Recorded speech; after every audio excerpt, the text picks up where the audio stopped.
29. 28 seconds. 27. 26.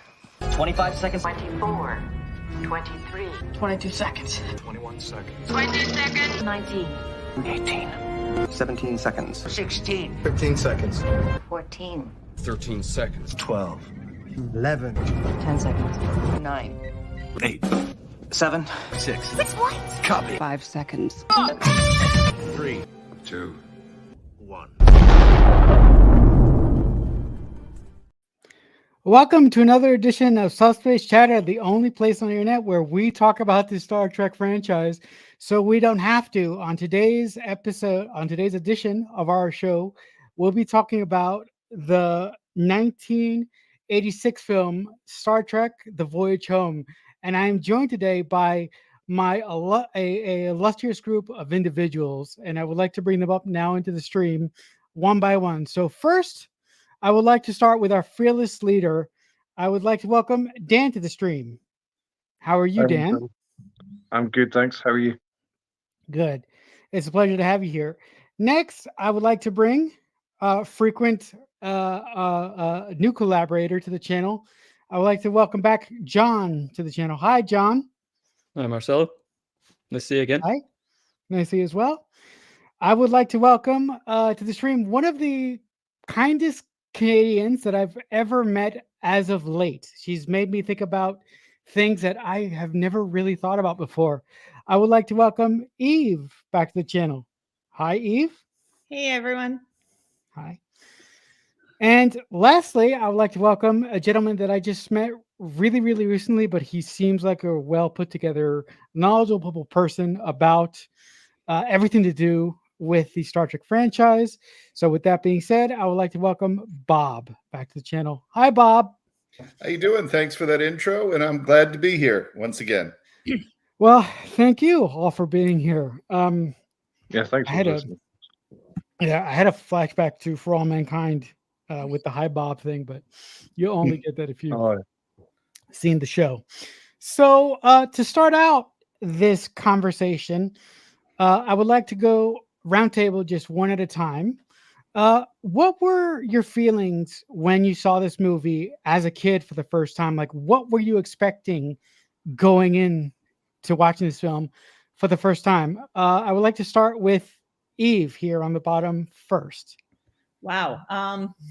Okay, I did not see this film as a kid. I saw it as a teenager. The original Star Trek, most of the films and everything was before I was even born.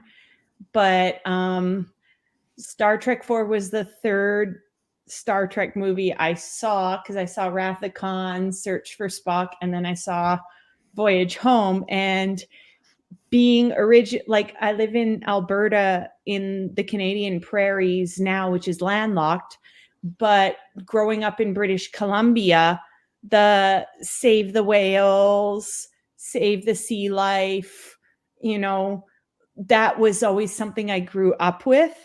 So, like, I mean, killer whales or orcas, for those who don't know what a killer whale is, those are indigenous to the British Columbia coastline. The whole save the whales thing was something that was always like forefront in school and in study for me.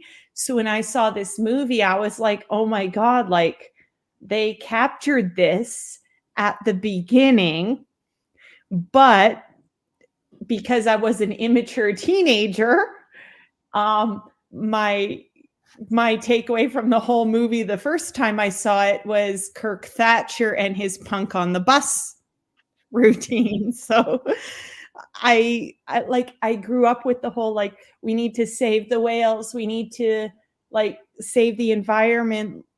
All this stuff is very, very important. And the movie related to that. But as an immature teen, I was like, oh my God, there's like this cool dude with a pink beard. So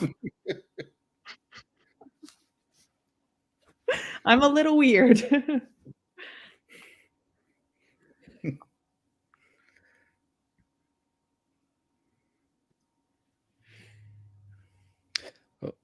Marcelo, you're muted. Yeah, Marcelo, you're muted. Thank you. Thank you, guys. It's really interesting to me that when you saw this movie for the first time, you got the underlying message of the movie in that, oh, we should save the whales, we should save the environment. When what happened with me is I didn't really pick up that until I was older. So it's very, very interesting to me to hear how other people have viewed films that I have been in love with my whole life, and to hear the way that they take films and the way that they take stories. So that's very interesting. But Bob, I would like to hear about your experience with the film the very, very first time you watched it. Okay. I also wasn't a child. In fact, I was 2 years after graduating, my graduation from college. So I guess I'm the resident dinosaur here among us. God, but I you're know making me what feel made so Star young. Trek I'm sorry. for the Voyage home so special for me is I believe it was the first time I got to see a Star Trek feature film in the theater in the company of a group of fans, of fellow members of the Starfleet chapter that I was a member of at that point in time in another section of the wonderful Garden State, New Jersey, in the United States. And we may have even had a little display or something, and that kind of made it special. And just the movie was fantastic. And the theme, of course, of saving the whales and just bringing a conclusion to that trilogy. In fact, I wore my Whale Watch shirt today in honor of what we're doing today. So I thought it had a lot of special moments. It was definitely a more fun movie. It had its action and definitely a crisis, but it was definitely it brought back the crew as a team again, complete, and it was it stands up even now, and it was also, I believe, one of the highest grossing films, if I'm not mistaken, of the original crew. So because it had kind of a universal theme, you didn't need to know everything about. I think it drew in an audience beyond just Star Trek fans. I think that was what it was noted for as well. So it's the closest we ever got to the famous "Beam Me Up, Scotty" that doesn't exist, because that's the only movie where we get even close, and he says, "Beam me up," or "Beam us up, Mr. Scott." Like that's the closest to the famous line that doesn't exist.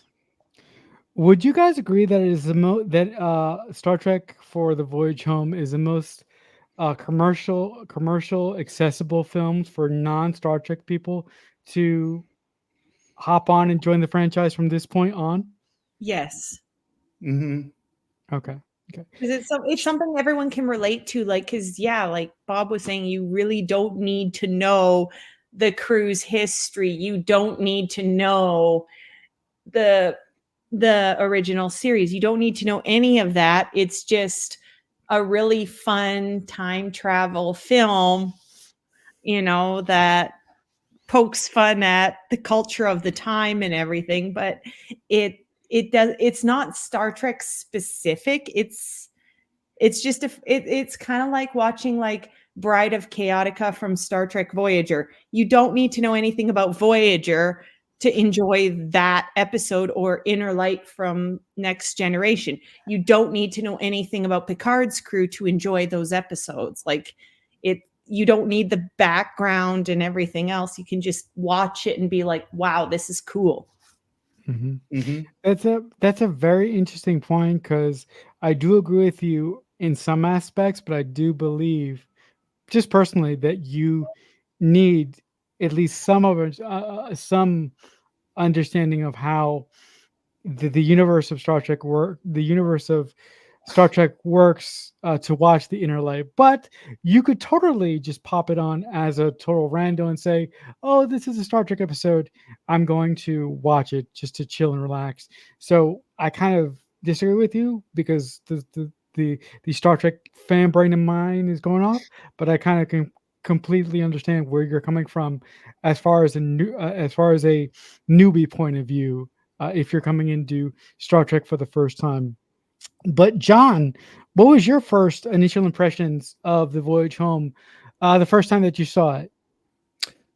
Well, unlike the others, I actually was a kid when I saw it. I would have been about 7, I think, when it came out in VHS, and it was sprung on me. I didn't know it was even out. And I remember this very well. I was at a friend's house who had lots of family over, and they were just getting drunk and having a great time, and I wasn't. And I, yeah, just being around a lot of adults getting shit faced is, such a it's great. Canadian. And, That's like growing up. it is around these parts too, but yeah, I remember I ran back to my house and we had Star Trek 4 on, and I remember this clearly because it was the first Star Trek film I know I can remember clearly watching. So, if I had seen the other ones, I can't remember that clearly at that point. And also, like Eve was saying, I remember at the time Save the Whales was everywhere. Like it was at school, it was on the news. It was screaming out from newspapers. We had to save the whales, and then this film came on, and wow, even Star Trek's having to save the whales. It was just, I remember that feeling of like, bloody hell, it must be bad if we're still needing to save them a few hundred years from now. And beyond that, it was just a ton of fun. Like it's just it's so memorable, it's so quotable. Nuclear whistles and hello, LDS. computer. My friend did too much LDS. Which I don't know about you guys, but here LDS means the Church of Latter-day Saints, which is a branch of the Mormon faith. Yeah. So when I heard that line, I laughed because I was like, "Oh my god!" Like he like was with too many Mormons. Was my initial reaction. Yeah, and the whole film is just banging with absolutely brilliant moments. It's very lighthearted for the most part in that sense, even though it has a nice strong sense of direction. You come back and you watch it, it still holds up, and you can appreciate the elements they did to keep it, tight and just some humor out of it. But just a ton of fun. I still love it. I still love it now. Mm-hmm. Dan, what were your impressions of this film the first time you saw it? So, like John, like I was a kid when I first saw it. I can't remember that far back, but I do like vividly remember like seeing like the video cover and the video rental place that was local to where I lived as a kid, and thinking like even the cover looks really cool. And like I obviously like I do echo a lot of the comments. Like it's a great movie, a lot of people have been talking about how brilliant a movie it is. I think it's not personally. I don't consider it like the most accessible one for new Star Trek fans because simply because like that thing of it's like part of the Genesis trilogy, so called, and the start of it is dependent on you having known like the events of previously in the trilogy and the Search for Spock. I just had a flashback there. I remembered like being shocked.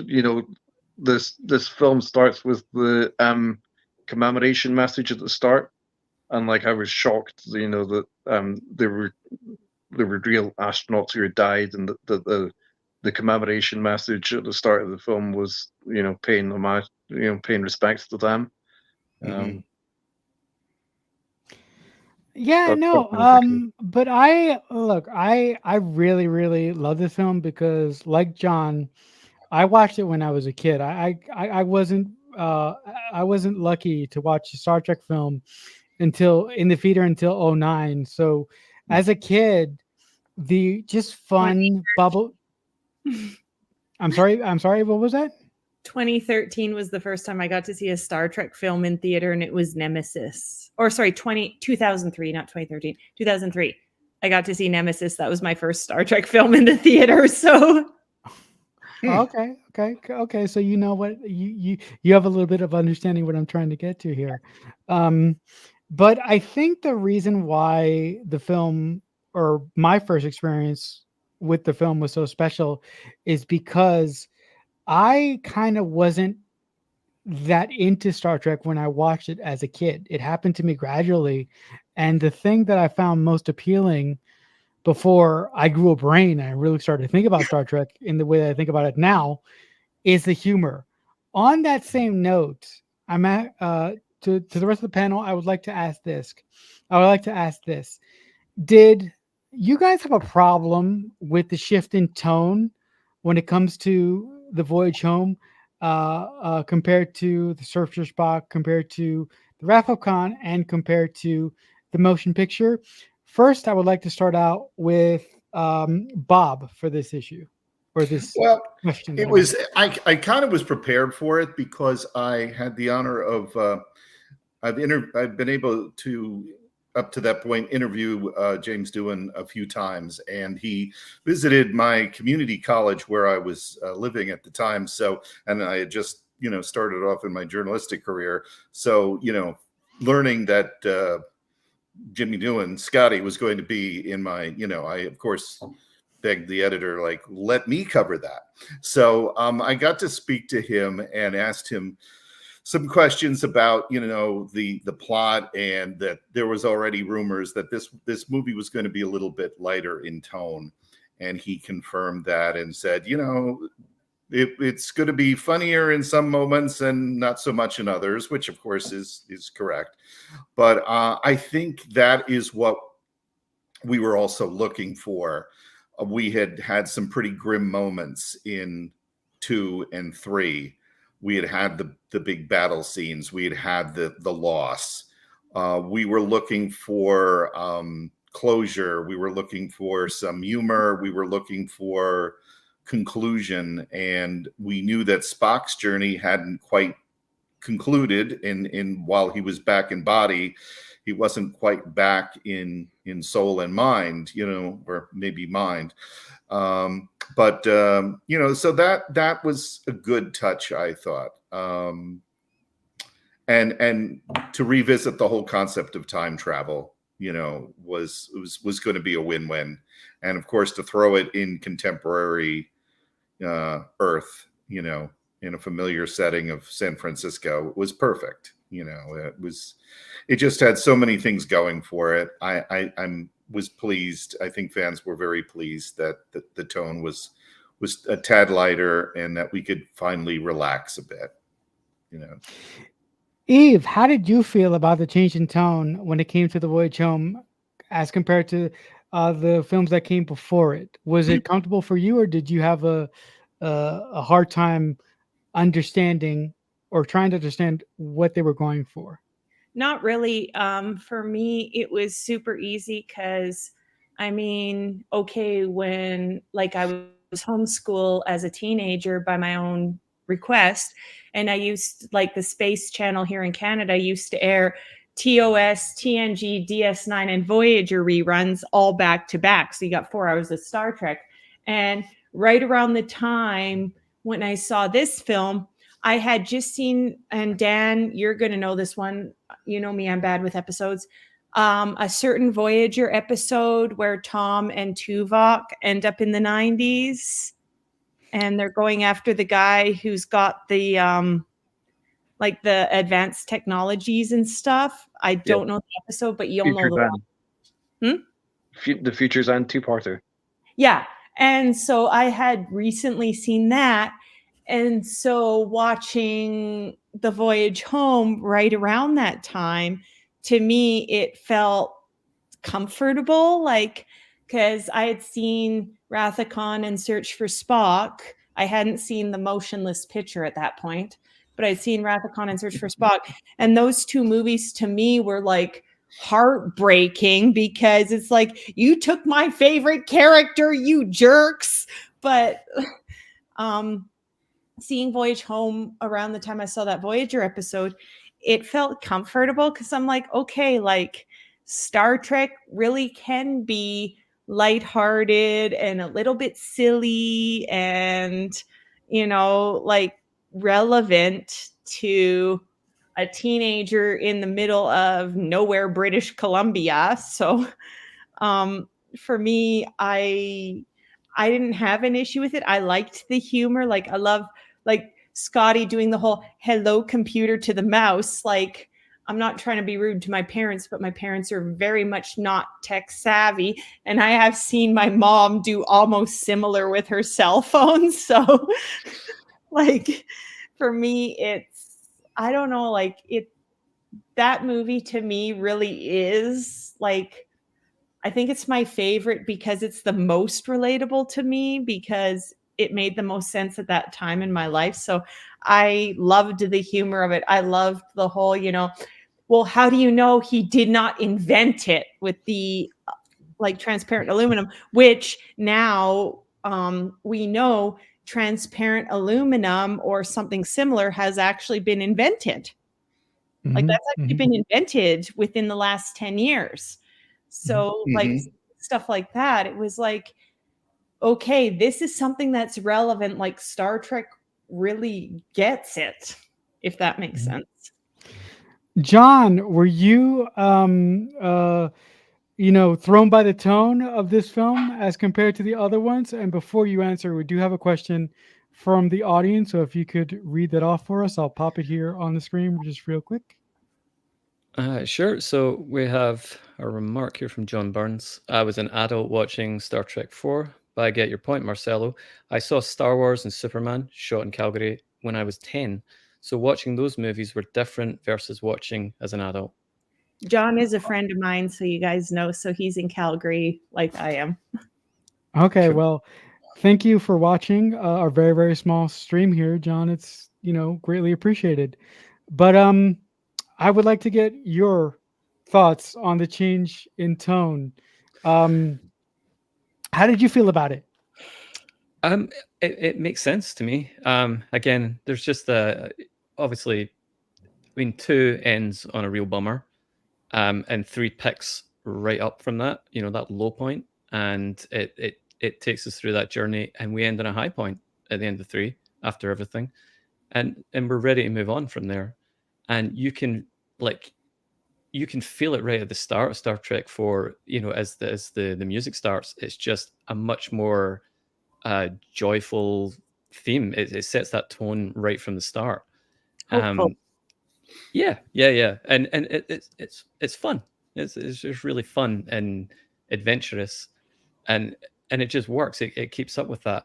And in terms of the humor, I actually think this is a good point because, like, see, when you watch how the humor's done, there's not a lot of I think if you watch how that was done then compared to how they would do something like that now, there would be a lot of kind of self-awareness and kind of nudging a wink to the camera all the time, but things that could kind of distract you and pull you out of the experience. Whereas they're just playing their characters straight. Their 23rd century characters really straight against the 20th century Earth people. So and it's that clash where the humor just emerges totally naturally. And there's no need to keep kind of nudge winking and the rest of that kind of thing. That's kind of Marvel style thing that's kind of creeped into everything now. Just love that scene where Kirk's trading in his antique glasses, and I'll give you $100. $100, is that a lot? Just and it's so natural, and it just so I huge everything like that is very natural and works for me, and it's not, they didn't have to contrive anything to produce that humor. It's all very derived easily from the story. Dan, how did you feel about the change in tone with this film as compared to the other ones? Did it bother you? I'm not sure what people are meaning by change in tone, to be honest. Because for me, the Motionless Picture, the Wrath of Khan, and Star Trek 3 were very, very, very serious, and they put our characters in dire situations, and they made them face really, really dire issues, both presently and both in reality, both emotionally and in reality. And Star Trek 4 seemed to throw that to the wind, for the lack of a Okay, better word, and said, screw it. Now we're just gonna have fun. So so I I see the tone is different because of the obviously more contemporary at that time setting. But I don't think like the Wrath of Khan and Searcher Spock were like they weren't completely dry. Like I was thinking the lines like in Star Trek 2's The Wrath of Khan, um, like this is your big chance to get away from it all is one line. In Star Trek 3, The Searcher Spock, as an example, another example is don't call me tiny. Lines, humorous lines are shown throughout these to give a flavor and a spice. So they're not entirely serious like all the time. So I don't think it was a complete change in tone in that regard. And also like I appreciate the making of the Voyage Home from the perspective of it was Nicholas Meyer. He'd already done a film called Time After Time that involved time travel. He took a lot of material um, from that, or I think it was unused material that he'd thought up during the making of that film and used it for the Voyage Home, and he together with Harve Bennett crafted the script of the Voyage Home, and also Harve Bennett was extremely influential in as Nicholas Meyer has talked about, extremely influential in inserting the humor that is in The Wrath of Khan, even though Nicholas Meyer is so credited for writing the script in general. Harve Bennett put in those little spices, like I talked about earlier, in The Wrath of Khan. And again, like Harve Bennett wrote the more humorous aspect of this film, which is the more modern setting. Mhm. I think, I could totally see where you're coming from, but for me, when I asked the question, I kind of in my own head took out the humorous little jabs here and there in the earlier films, and where my question was coming from, I'm not trying to dispel anything that you said, Dan. I'm just trying to make it a clear point of where I'm coming from. I'm coming from the overall tone of these films, and although they're funny and they do have these jabs, but to me, just personally as a fan, they have an undertone of very, very, very serious and very, very. We're going to joke sometimes, but what we're talking about here and what these characters are going through is very, very serious. So that's where I'm coming from personally. So that's where. So I think there is a serious side to the Voyage Home, and it involves like for example, like people have spoken about like the importance of saving the whales and being good to to the environment. Mhm. There are quite a few aspects of it. I think that are serious at the same time. Right. I'm curious to ask the panel, like, did it bother you guys that at the end of the movie, and I know what a lot of you are going to say, but I'm just going to walk into it anyway. Did it bother you at the end of the movie that James T. Kirk didn't get a court martial for stealing the Enterprise just because he needed to save his friend? Yes. Okay. Well, he did. First, I would like to start with that question, and for this question, I would like to start with Eve here.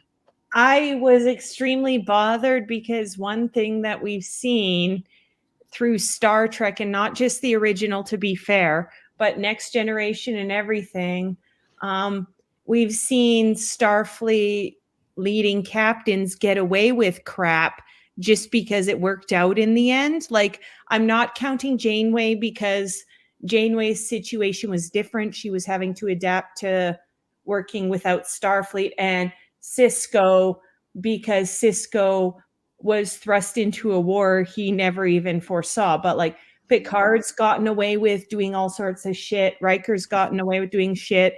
Archer's gotten away with doing stuff. And like, they've never been court-martialed. And for me, I think that's why I like Captain Shaw, because he sits there in Picard and he's just like, no, I don't care who you are. No. And for me, that was the first time somebody was being held accountable. Like, yeah, you're a legend, but no, screw you. Being a legend doesn't grant you immunity. And so for me, like, Kirk gets immunity, and Kirk multiple times should have faced a court martial for his actions. I mean, Spock faced a court martial for saving Pike in a way, even though we know Vulcans are excessively loyal to their captains. Like, Spock faced a court martial for Captain Pike. Why did Kirk get through like he's made of Teflon? Like, seriously, Kirk should have gotten his ass kicked by a court martial at some point, because Kirk played fast and loose with the rules, and he really should have been held accountable. Mm-hmm. Before I kick it over to Bob, we do have another question in the chat from our friend John, but I will put it up on the screen here so our panelist, John, can read off to the group. Sure. John Burns says, as a kid watching, although the tone does change, the humor is added by Spock using deadpan swear words, as well as the great Leslie Nielsen in the Naked Gun movies. That's a very, very, very good point, John, and that's something that will fester definitely, indeed, in the inner circle of my recesses of my brain. But Bob, did it bother you like it did for I and like it did for Eve that the great James T. Kirk seems to be avoid of getting any consequences from Starfleet? Not at all. And here's why. He did face consequences. And while he did not face a Starfleet court martial, that is true, it went above Starfleet. It went directly, in my interpretation of the movie, to Federation, by the Federation president. And I believe they probably had some backdoor conference between the president and the commander of Starfleet. They looked at everything. The fact that Kirk and crew did stop Krug, and in a situation that they would have had to have dealt with.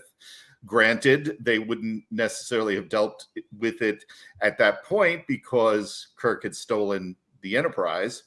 And yes, he did end up destroying the Enterprise.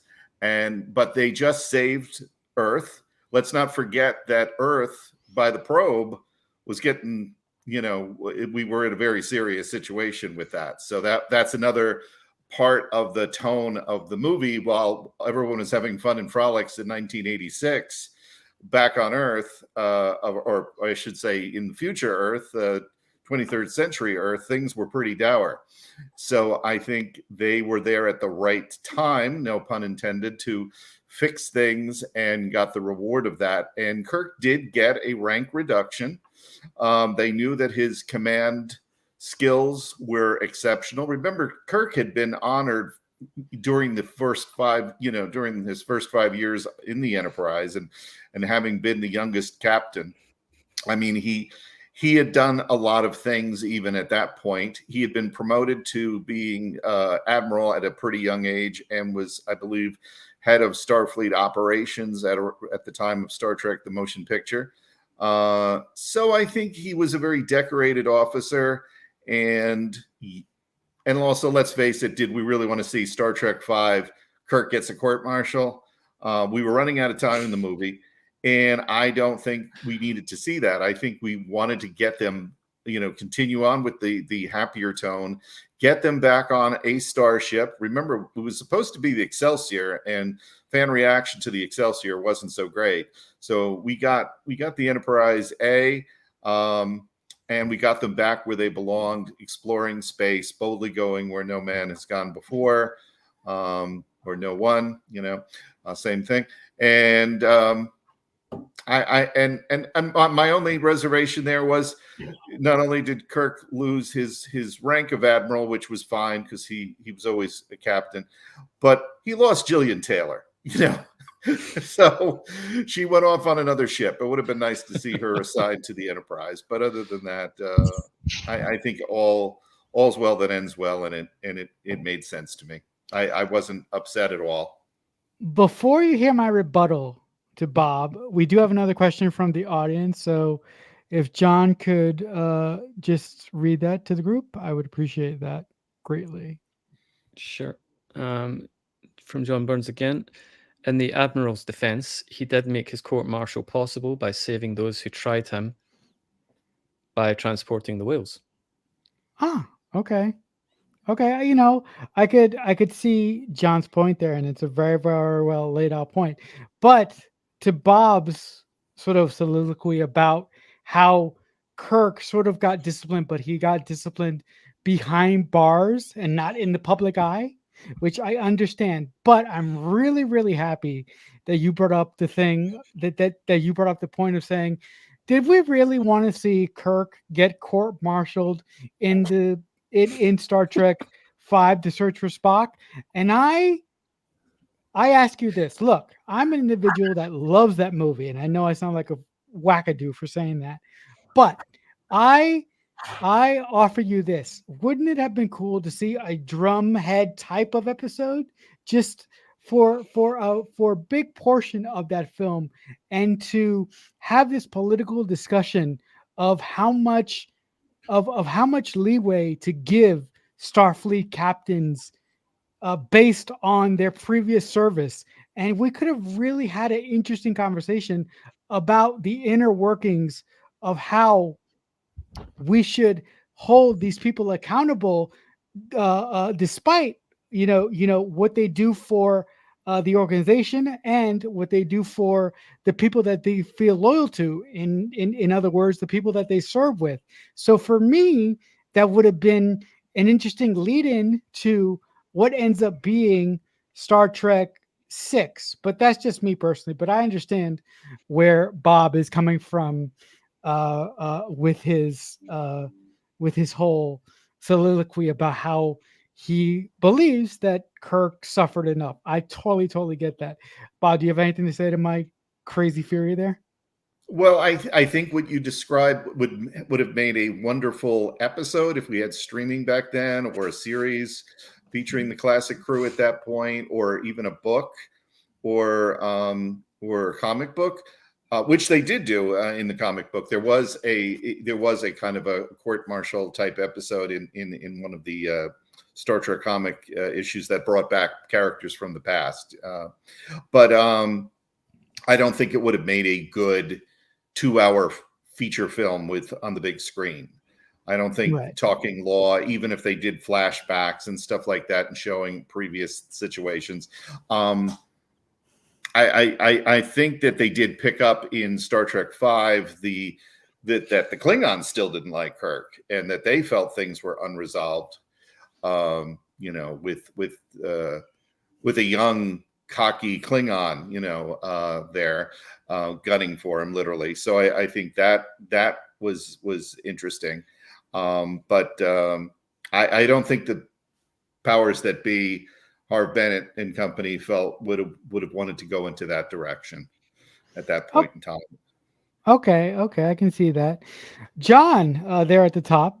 How did you feel about the fact that Kirk seemed to be void of any consequences for his roguish behavior? So how do you feel about him technically getting a court martial, but not getting enough of a court martial? I love a happy ending. So so I am not going to take that as immature. Did. Also, just hold on. After we hear from Dan, I'm going to bring up a point that I think is very interesting about the way that modern Star Trek handles this situation. But that's until then. But back to you, John. You were saying? Yeah. I mean, the whole thing's about coming full circle at that point at the end of those 3 films, and we've lost Spock, we've got him back now, we've fully got back him. He's been trained as a Vulcan. He's now back in touch with his human side. He's now complete, and the film ends with them back on the bridge of the Enterprise, and it's Kirk in the middle chair and Bones and Spock on either side, and we're ready to go again. We're ready for that. We've been round the adventure that's taken us to ups and downs, I take the point that something more digging into looking at his actions from different perspectives may have been interesting, but I'm not so sure. Like you say, for a movie, I don't think it would have necessarily made a great Star Trek V. You know, he has lost. He has been demoted from a rank, in fairness, that he was probably not enjoying. So it's kind of like a saving face move, where they've been able to give some action against them, but it's one that kind of suits them. He lost his son and all that. He lost the Enterprise and all that. I mean, Drumhead, just to revisit your point there, that's probably one of my favorite episode of any Star Trek. It's just incredible. Although it's not quite properly litigious in the sense that it's more using justice as a cover for witch hunting. But and I think it played forward very well into the further movies, where, especially 6, where the Klingons really have, a bee in their bonnet about Kirk. That he has not suffered anything, and Chang wants to fight him, and it's just, I think it just works fine, and it makes sense for the movie they're in, that everything's resolved. He does suffer consequences. Is it enough? Yeah, it's a happy ending. Before I kick it over to our fearless leader to answer this question, we have another comment from our audience. So, John on the panel, if you could read it to us, I would appreciate it. Sure. From John Burns. There are over 100 Star Trek novels with TO crew, and some are set... Sorry? The original series crew. Okay. TO crew. Okay, the original crew. And some are set between some of the movies. Enjoy. Yeah.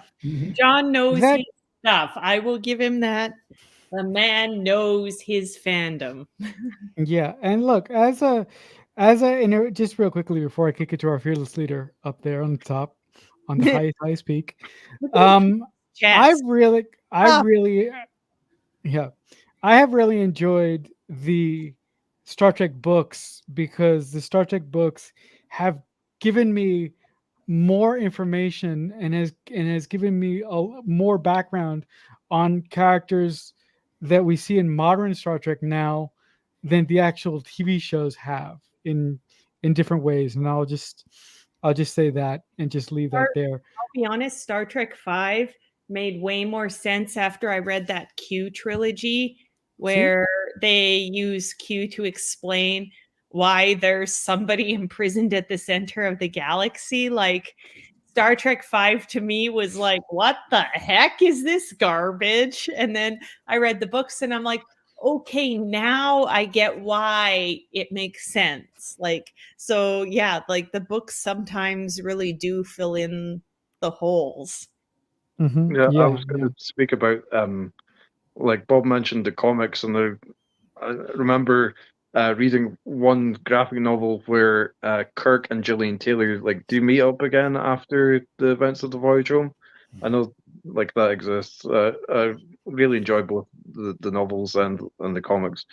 And then regarding the question regarding trial, I'm like that doesn't, as other people have said, I guess, that doesn't particularly bother me. But at the same time, I'm like I wonder, where is the Department of Temporal Investigations that we see in Trials and Tribulations, and are they sorting it out? And I think it's interesting. I always had the concept in mind that this is in this film they just go back in time. But recently I've read the theory that not only are they going back in time, but they're also transferring to a parallel universe. So yeah, I find it interesting that there are different theories. With the time travel, actually, in Star Trek First Contact, there are different interpretations of what's actually happening. Now, I listen. If you've been on various streams with me, you know that I'm a stickler for going by the rules, and I'm a stickler for loving to throw people in the brig for the wrong that they have done. So, as a kid, I think I agree with. I think even I are on the same wavelength. When I actually looked at Star Trek 4 with a more astute mind as I got older, it pissed me off. I'll be honest, I do have a bias because my father was law enforcement and ex-Canadian military. So I will throw that out there that yes, I may have a bias because of that background, like to do with justice. And my best childhood friend is the son of two RCMP, like Royal Canadian Mounted Police officers. So for me, yeah, like I'm just putting it out there to be fair that I do have a bias and I acknowledge that. Okay. Regarding like Bob said, like even if they tried to do like a trial with flashbacks and stuff like that, well, it may not have been sort of sufficiently interesting. But I remember like they sort of go there with the Voyage home, like initially with like the Klingon ambassador, you know, and the replay video footage from the searchers for Spock. So there's a little bit of that like inserted. I'm so glad that you brought up the opening scene with the Klingon counselor, with the Klingon chancellor. Speak English, you dud. I'm talking to me now. Thank you. Chancellor. The chancellor. I'm so glad that you brought up that moment, because every time I see this movie, I can never understand what somebody yells at a certain point unless I put on the subtitles. Was that a problem for any of you on the panel when you saw this film at any time in your life? And I'm opening this up to anybody on the panel. Anybody can answer right now. Not for me. Being a musician and my gifted area is languages, I was kind of able to figure out what they were saying, because even if I don't know word for word, certain themes and certain phrases are fairly universal. So I was kind of able to pick up from the scenery, like, okay, this is what they're saying and it's totally deserved. But that's just me, because I have a thing for like languages. So I acknowledge that I'm weird. Okay. Well, I'm weird too. I mean, my friends call me a wackadoo, so I'm with you too. So it's completely fine. But opening this conversation up right now, because I'm tired of talking about capital punishment and what Kirk should have gotten as opposed to what he did. This is why I'm a Picard guy, because Picard is not like Kirk for the most part. Okay, I gotta bring this up now. Okay. The scene in Picard with Seven and Raffi meeting Kirk Thatcher again. Was that not like the best Easter egg to the original movies that they could have done? Like, where he's just like, the song, he's updated the song to "I Still Hate You," and then they tell him to turn it off. He's like, okay, I just really like the song. Yeah, no, actually, listen, I'm not the biggest fan of Star Trek Picard, to put it lightly. The only thing I will say is that I like some things from season 1, some things from season 2, and I love season 3 for obvious reasons.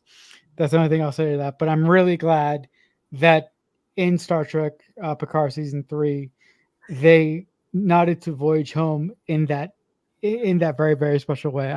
I got a kick from it. I really, really did. Like, that he really enjoyed coming back as Punk on the bus, and I mean, he shows up in Lower Decks as like a punk on the bus. Like, yeah, I was thinking about Lower Decks, because you know the joke in this film is like he's done too much LDS, and like people are using like the letters LDS as an abbreviation for Lower Decks, like after this film.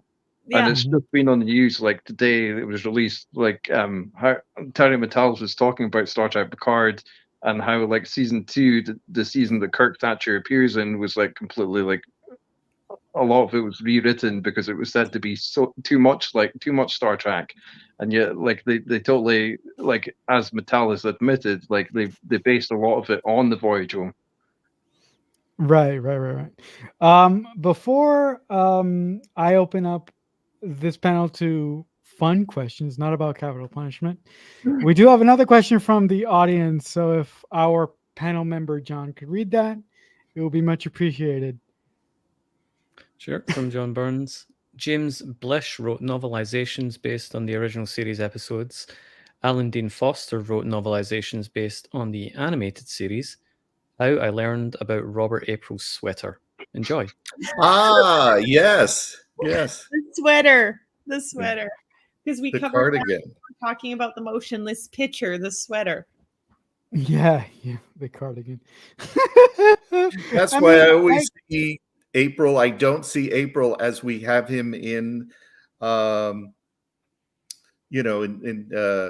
Strange New Worlds. I still hear James Doohan's voice doing Robert April from that novel, because I had the audio novel, and in the description he gave, right down to his cardigan, and he was just so much more of a unique gentleman captain, and different than clearly Kirk or any other captain that we had seen up to that point. And that's why it's embedded in my mind of that's my mental picture of and even the voice of Robert April. Okay, I got a question to ask you guys, because this has bothered me forever. So now in Lower Decks, we have like an entire like whale operation center. How do we say that name? Is it like cetacean? Like, I don't know how that's actually pronounced, and that bothers me. Cetacean? I think it's pronounced cetacean. It was also the submarine that was used by the man from Atlantis. Okay. Yeah, because I've tried. Obscure factoid of the past, I'm like, I look at that word and I'm like, how do I pronounce this correctly? It's bothering me. And I gotta say, I get serious Douglas Adams vibes from Star Trek 4. I know dolphins and whales aren't the same, but I just get serious vibes like "so long and thanks for all the fish." Dan knows. I think it's quite cool that, like, the Voyage home is, especially like regarding the Klingons, I suppose, is like make a couple of firsts, which was like in the film series prior to this, like whenever they did Klingon makeup, like all the molds were like they were the same as each other. But in this film, it was the first time that not the Klingon ambassador himself, played by John Schuck, but there's two background Klingons, and they do have different forehead designs. So that's the first time that was introduced, and also like the first time that like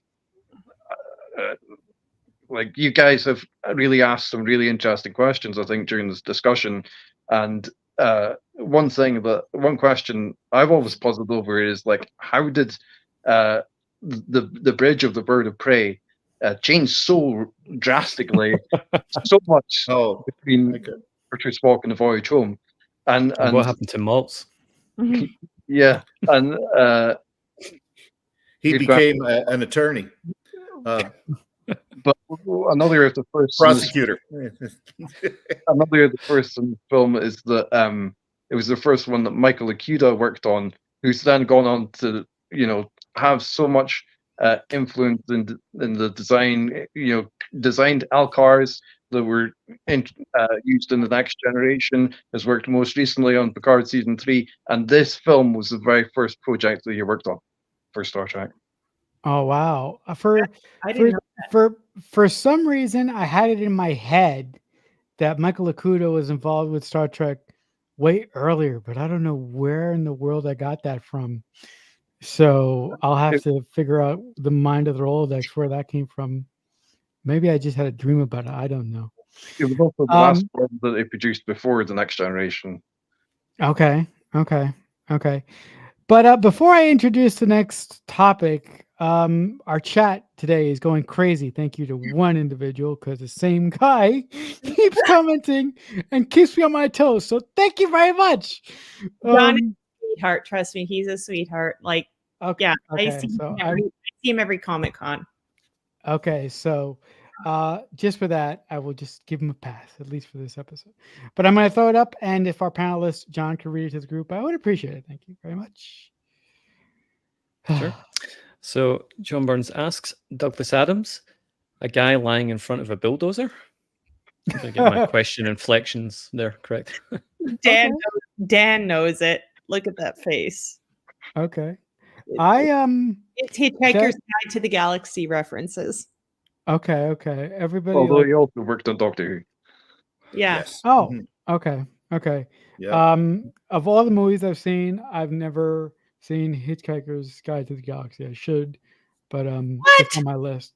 Yeah, it's on my list. So I will. Rickman. That's all I got to say. Alan Rickman.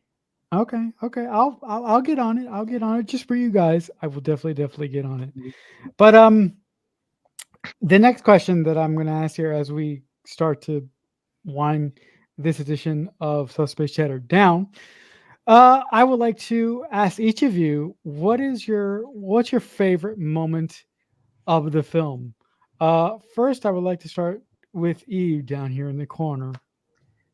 I hate you and I berate you. And I'm sorry, but for me, that's the best moment in the whole film. Like, me and my boyfriend, when we talk about that movie, I'll start singing that song, and then he's like, and I say, screw you. So for me, I'm sorry. I know it's stupid.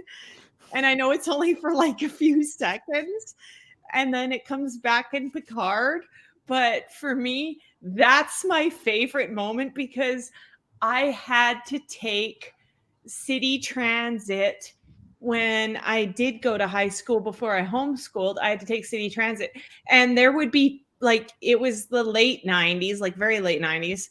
And you'd see people like doing stuff like that, like blasting a radio in their ear till the point they're nearly deaf. And it was not even music you wanted to listen to. So for me, that scene was just like, when I saw that scene, I laughed. I still laugh when I see it. And like I say, for me and my boyfriend, that's become kind of a thing where I'll start singing the song and then he's like, and I say, screw you. Like, it's just a thing for us. So for me, it's silly, it's dumb. I know that, but it's my favorite moment. Okay. No, it's for me, it's definitely a highlight moment. So I definitely see where you're coming from with that, and the fact that you can have a thing like that with your partner is just wonderful. Bob, same question. What's your favorite moment of this gloriously entertaining, fun film? Okay. First, though, I have to answer Dan's question. Remember, the crew was stuck on Vulcan for several months before they were ordered to return to Earth. So Scotty had plenty of time to tinker around and not only, change the meal packs that were giving him a sour stomach, but I'm sure he wanted to rearrange the bird of prey, the bounty, in his own way. So I think that was even explained in one of the books or the comics or both. But my favorite moment overall, and there were so many gems in this film, but it was at the very end where Kirk is sitting there when they're waiting, and all our hearts are pounding as to where they're going to bring us in the Stardock. And Kirk just says, and I don't know if it's gentlemen or everyone because Uhura was there too, but it's gentlemen, we're home. We're home. And I think that's, and I remember still being in the theater where we all exploded with applause and cheers in the theater. So, that's my special moment of the many there. Yeah, I mean, for me, They I were home, you know. yeah, it doesn't. But for me, my recollection it doesn't say, doesn't it? Doesn't he say, my friends, we've come home? But gentlemen sounds Yeah, my friends, so. we've come home. That's it. That's the accurate. Yeah. Okay, because I Mhm. was, as you were talking there, I was Yeah. running through the Rolodex of my brain, and Mhm. yeah. So we have another question from the audience of the appointed panelist who's been gracious to read all the questions. If you could do it one more time, I would The be grateful. John twin to the John twin. Yes, the John twin to the John twin. So this is My his John to next your John. question. Oh my god, that's weird. So this time he says Michael Dorn played Kirk's defense attorney. That'll be in Star Trek 6. What Best did. Picture movie was Michael in the decade before? I have no idea. Does anybody on the panel know? I only remember him being in Chips before, before his time on TNG. But Oh, John just posted. He said, Oh, he said it. He said it. Yeah. Rocky. Yeah. Yeah. Okay. I didn't know that. But our John on the panel, what's your favorite moment of this film? So many to pick from. Anything from Dr. McCoy in the hospital scene, is every moment of that is gold. The lovely touching scene at the end where Spock says to Sarek, tell his mother, I feel fine. I love that. But I think the one I remember my favorite moment as a kid, and it was the moment where Kirk is going to beam onto the bird of prey, and Jillian jumps on him, and it's that kind of take me with you moment. And I remember as a kid just thinking that would be me. That would it'd just be take me with you. I want to go there. I want to in the future. Right. So I'll Take go me with that. to your leader. Take me to you. Which could be another charge added to Kirk for allowing someone to disrupt the timeline. Yeah. But she was cute, so you get a pass for that one too. So Yeah. Look at the hell Janeway went through. Look at the hell Janeway went through for breaking the timeline multiple times. But Kirk gets a pass because, oh my God, the woman's cute. Here's a question. Well, also, she's a scientist and she's no. brilliant. And there's a reason, Eve, now that they're trying to preserve the whales, she's more essential to be in the 23rd century. So, okay. I have a question that sort of starts off what Eve just brought up or postulated.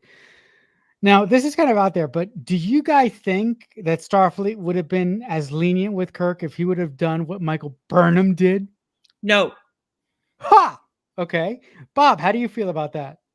Well, one, and I know we're going back and forth on this, but it's possible this is a different perspective that Starfleet realized in retrospect that had they allowed Kirk and company to go and do what they needed to do in the first place, and allowed the Enterprise, perhaps with a reduced crew or whatever, to go, or on it with a different ship, to go back there to the Genesis world, that maybe this would have been better off. They would have been better off in the first place.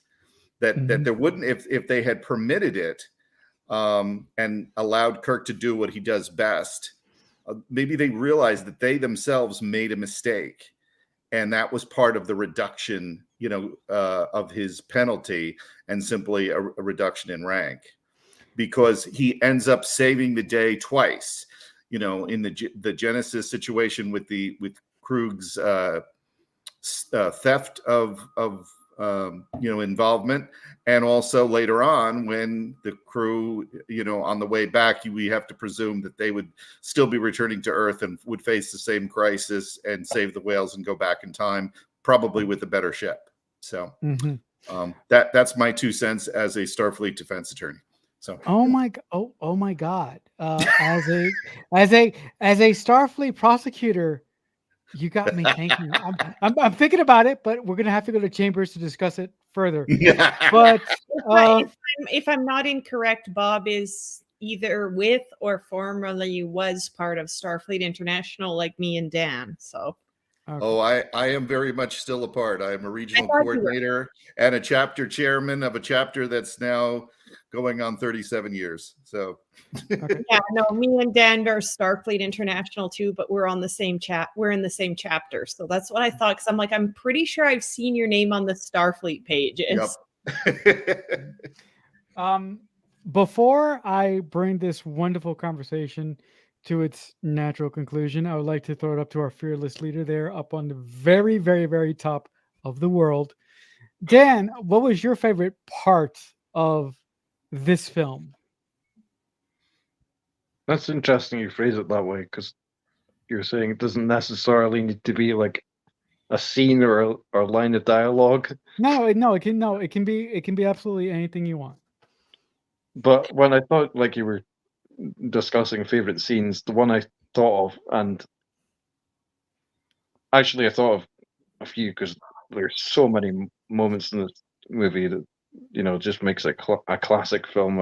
I think, but the one that I thought of because it's so rare, was it sort of goes hand in hand with a comment. I think the most recent comment that's been left in the comments section, which is like quoting Chekhov saying "nuclear vessels." So in that same scene was the moment that I thought of, which is when like they meet a woman who says it in Alameda, and Chekhov says, "Yeah, that's what I just said in Alameda," and like that scene really stands out to me because she was just a passerby. She didn't know they were filming that scene. So to get like a scene, I did not know that. No, she did know she was in the scene. She was an extra. She wasn't supposed to talk, and she did anyway, and they kept it. And that was cool. That was a great add-on.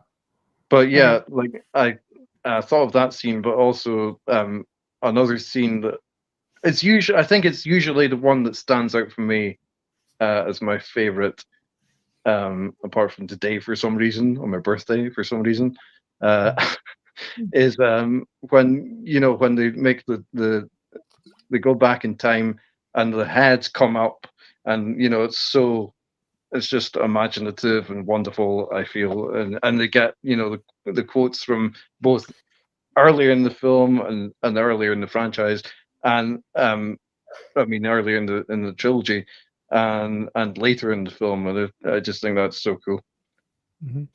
I really like how they chose to portray time travel with the floating heads and the dialogue that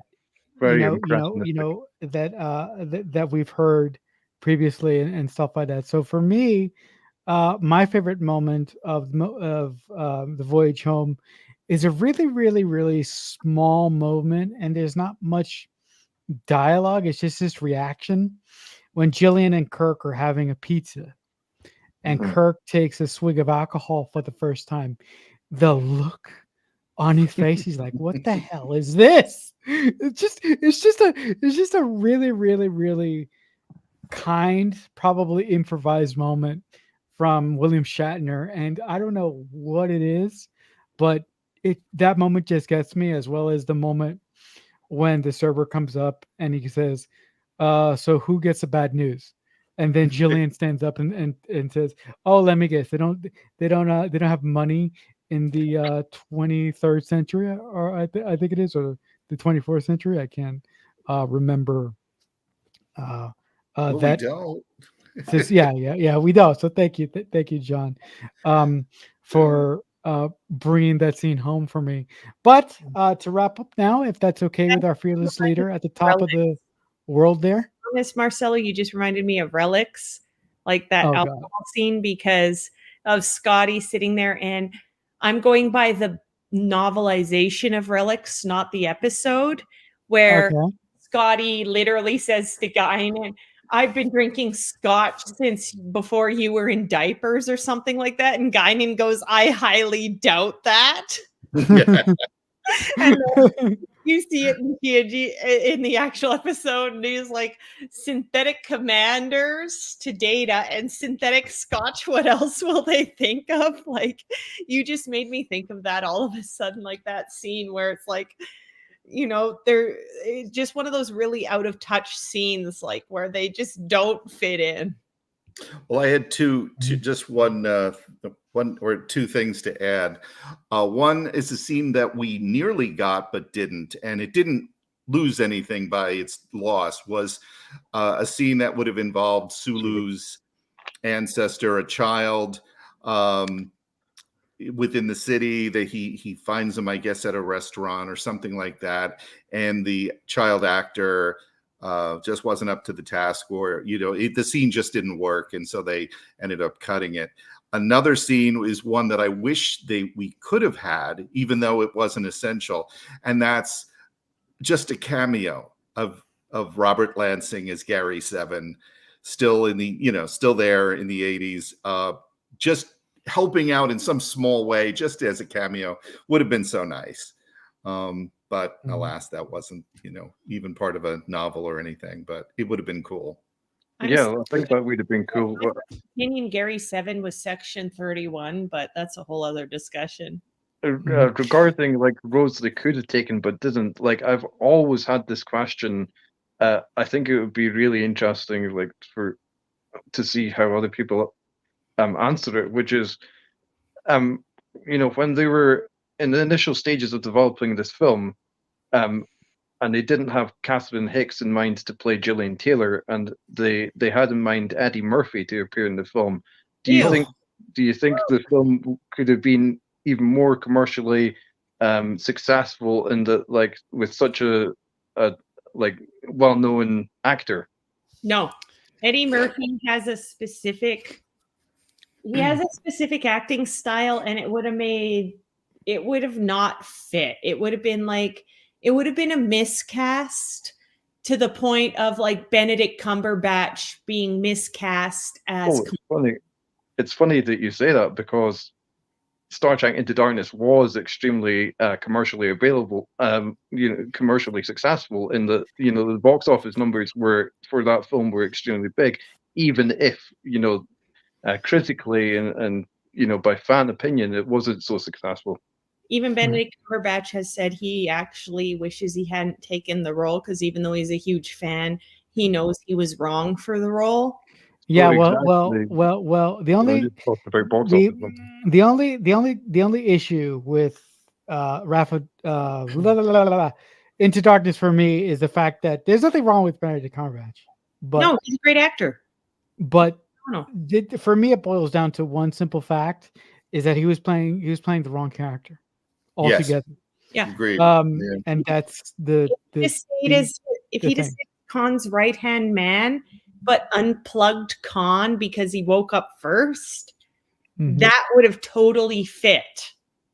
Because Khan never hides his identity. The hiding his identity is what screwed it up for me, other than the fact that we're talking skinny white British dude as East Indian Ubermensch. Yeah, it didn't work. It just.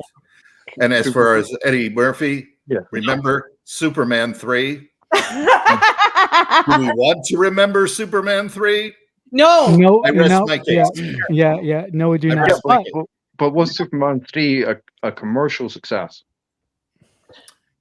No, I don't think it was. Not as much as 1 and 2. I probably made some degree of money, but it was It was pretty. I mean, we didn't get a 4 for many years. It was almost the franchise killer. Eddie Murphy. Not to say Quest for Peace was a great follow up, but it was probably better than 3. I don't know. I think. Also, half the cast, if you remember the opening of Superman 3, almost half the cast of Benny Hill was in that opening when they did all those comedic things at the beginning. I just thought that was very interesting. Yeah, Eddie Murphy is a comedic actor, and he does a specific type of movie. Like, I mean, Beverly Hills Cop, Shrek, things like that. Like, Mulan, he's the dragon. Like Eddie Murphy has a specific trope that he fills, kind of like Jack Black.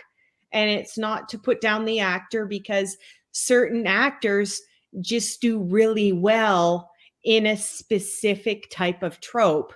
And so to me, Eddie Murphy, like if you want to put Eddie Murphy in Star Trek, you put him in Lower Decks. That would fit. Lower Decks He does would not dominate. He would take away the ensemble of that beautiful story of 4. I'm very happy that never happened. Oh, I could see him being like a villain. But if it's okay with our fearless leader, can I bring us home, Dan? Yeah, bring us home. Okay, so starting from the bottom here, if you guys want to promote anything that you do on social media or in real life, anything that you want to give a shout out to say goodbye to those people watching us at home, I will give you that opportunity now. First, I will start with Eve on the bottom here with the beautiful, cute Spock doll that's been driving me crazy this whole episode. This is the 50th anniversary Build-A-Bear Spock, and the 50th anniversary red shirt bear I gave to Todd Stashwick last year at Calgary Expo. So, but no, the one Star Trek thing I would promote is, well, it's not even Star Trek, but just something I would promote. Check out the Rogers Review. My Starfleet Assistant Academy Director, Dean Rogers, he's been the founder of that online magazine for almost 20 years now, or it's about 20 years. And I do music reviews and music critiques, as well as Star Trek critiques on that site. So the RogersReview.com. I'm sorry, can you say that again? I spoke over you there. The RogersReview.com. Okay, that sounds great. Thank you so much for joining us this afternoon on this very stimulating conversation. All right. Bob, anything you'd like to promote before we say goodbye to you? Well, I'm glad Eve mentioned Dean. He's one of my COs in my region, and I've known him since he was yay high, and he's doing great work.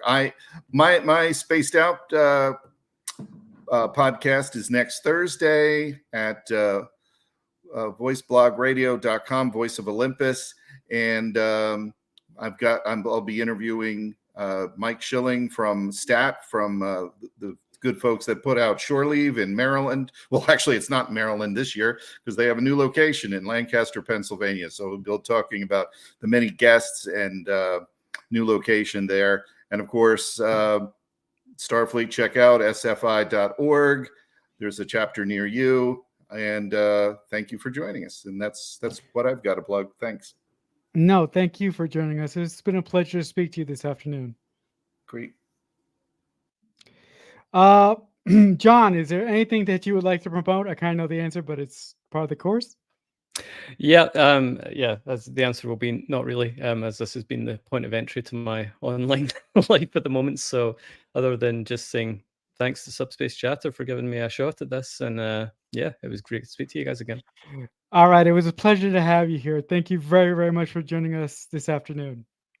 Cheers. Dan, is there anything that you would like to promote besides the lovely platform that we're on now? Well, okay, I can say this. So I'm going to be writing for the official Star Trek magazine, Star Trek Explorer, and the first article that I've written for that will be coming out in August.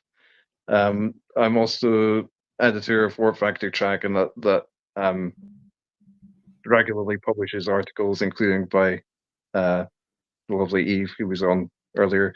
And I've just really enjoyed discussing with you, Marcelo, and with all of the panelists today. And thank you so much for everyone who's watching, like either live or like after the fact. It's been a great discussion. So thank you, Marcelo.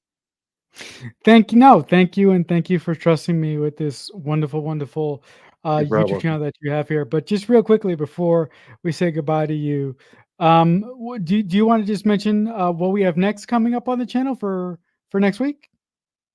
Yeah, so we'll be reviewing the other two original series films, Star Trek V: The Final Frontier, and Star Trek VI: The Undiscovered Country, before season 5 of Discovery will start up next month.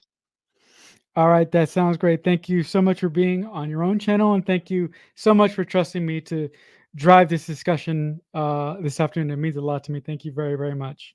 Thank you, Marcel. All right, guys. So I will just speak for the entire Subspace Chatter YouTube channel by just saying this. Thank you so much for tuning into this conversation. Thank you to the lovely, lovely gentleman that asked me all the questions and drove me kindly mad. But until next time, I will simply say, trek well, everybody, and see you next time.